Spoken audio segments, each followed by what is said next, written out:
എന്റെ ഭീഷണി എന്ന് പറഞ്ഞ ചില ഊച്ചാളി രാഷ്ട്രീയക്കാരെ കൂട്ട് സ്ഥലം മാറ്റിക്കളയൊന്നാവില്ല. കൊന്നുകളയും ഞാൻ. പഠിക്കില്ല കേട്ടോ. പുതിയ ആളായതുകൊണ്ടാ. ഇവിടെ ചോദിച്ചാ മതി.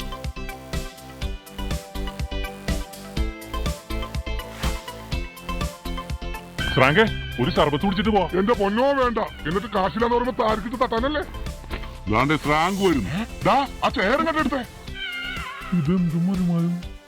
എനിക്ക് ഭ്രാന്തായി പോയതാണ്. അത് നാട്ടുകാർക്ക് മൊത്തം ഭ്രാന്തായ.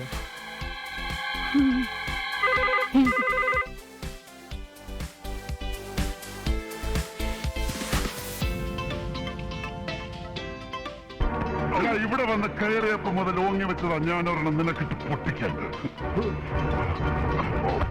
എടാ, ഈ പടം കണ്ടോ നീ? ലാഹയിൽ വക്കച്ച എന്റെ ഈ കൈ കണ്ടോ നീ? കൊന്നും കൊടുത്തും ഹിംസിച്ചും രക്തക്കറ പുരണ്ട് പട്ടുപോയ ഈ പടുപാവിയുടെ കൈകൾക്ക് ഈ മഹാസവിധത്തിലൊന്ന് വണങ്ങി വന്നിക്കാൻ പോലും അർഹതയില്ല.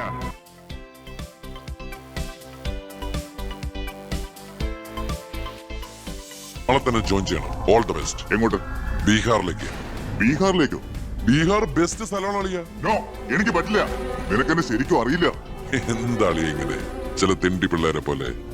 ഇത് ഗവൺമെന്റ് ഓർഡർ അല്ലേ? അത് ഹോം മിനിസ്റ്റർ നേരിട്ട് തരുന്നത്. അനുസരിച്ചേ പറ്റൂ.